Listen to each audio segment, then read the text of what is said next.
Sorry I'm late, guys. I just got out the gym and I'm trying to get my protein in. Got 30 minutes, I'm down to 2 minutes, so please excuse me. No, but for reals, let's talk about nutrient timing.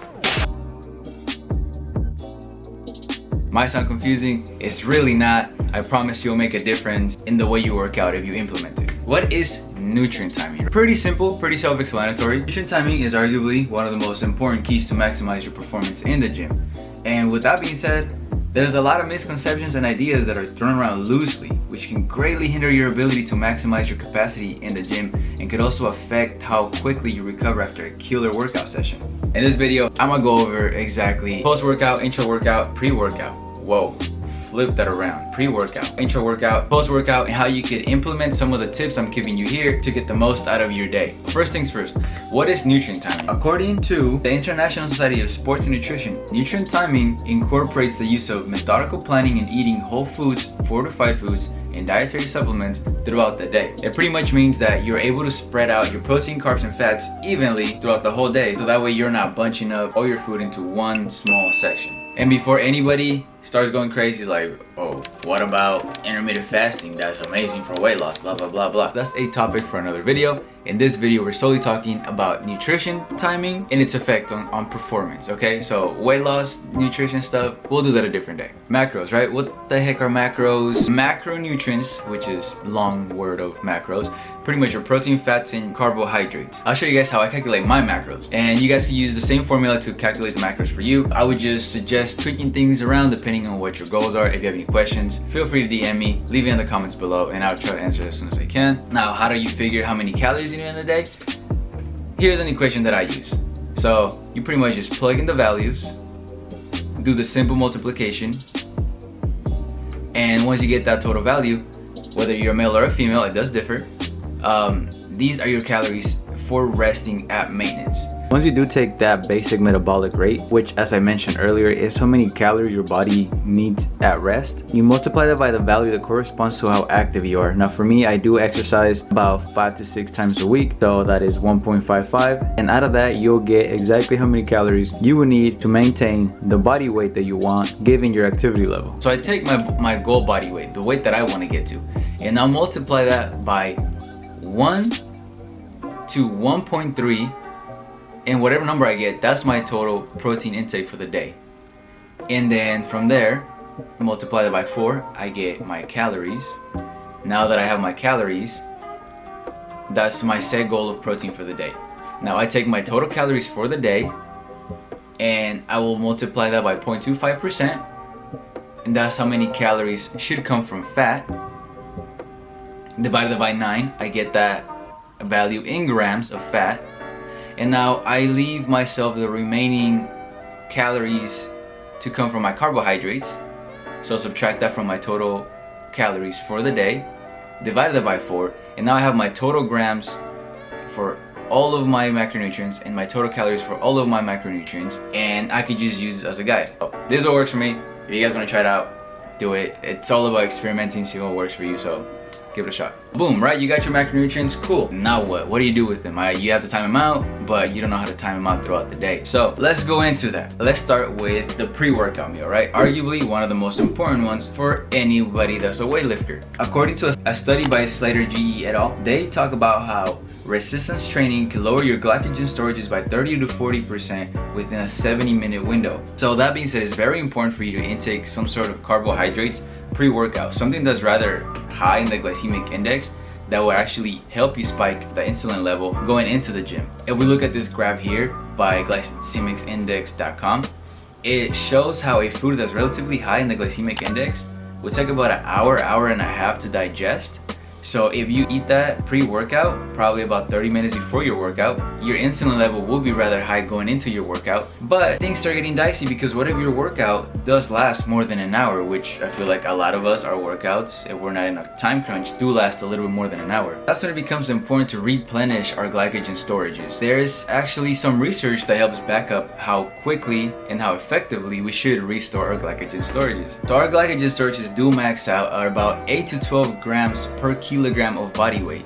So if you're someone that's 150 pounds, you're about 68 kilos, your glycogen storages are gonna be maxed out at about 136 to 105 grams of carbohydrates. So it's important to keep that in regulation when you're timing out your meals throughout the day to make sure that you're staying within your carbohydrates if you're dieting.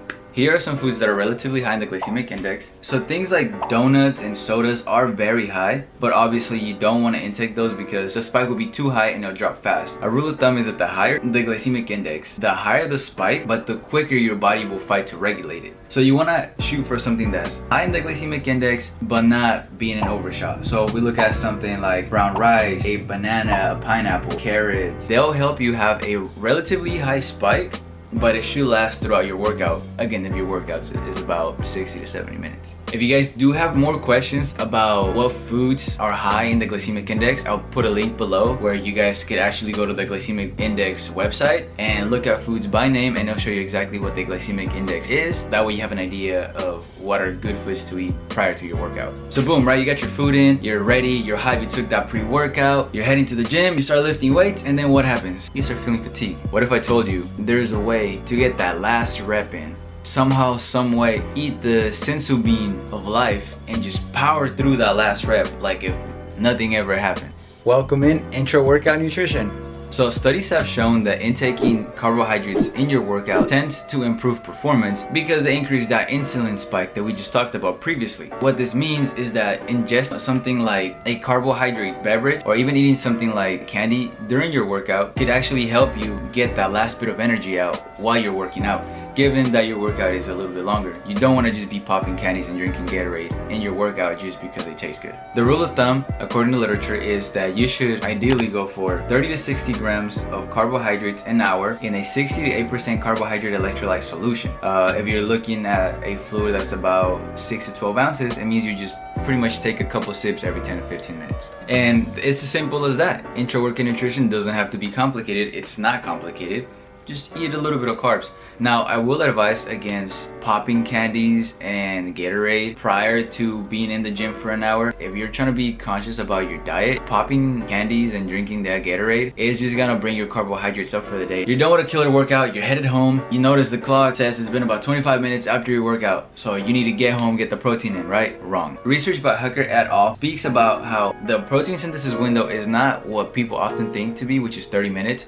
It's been recorded to be about 2 to 3 hours post-exercise, and in individuals who eat a high protein meal prior to their workout, about an hour before their workout, it's been estimated to be about 5 to 6 hours. Essentially, a protein synthesis window, what a lot of people think is just at the point where your body will start eating at its own muscle as opposed to growing it.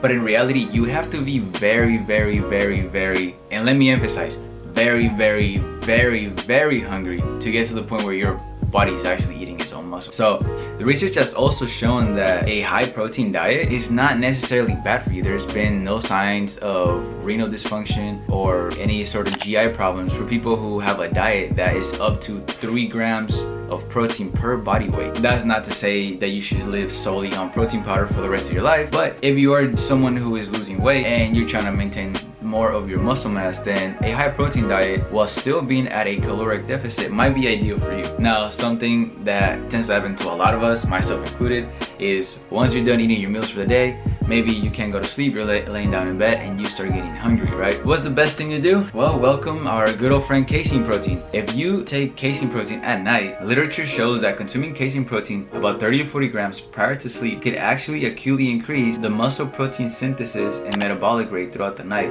So next time you're feeling hungry, go ahead, go to your fridge, put some milk, get your protein shake. If not, just put water at your protein shake, drink it, and you'll be fine, and you'll make all the gains. So that concludes the video. I hope you guys found it helpful. I hope you guys learned something, and I hope you guys could actually implement it into your workout routine. I thank you guys so much for watching. I hope you guys liked the video. Don't forget to subscribe if you haven't already. Share the video if you found it useful, and I'll see you guys in the next video. Peace.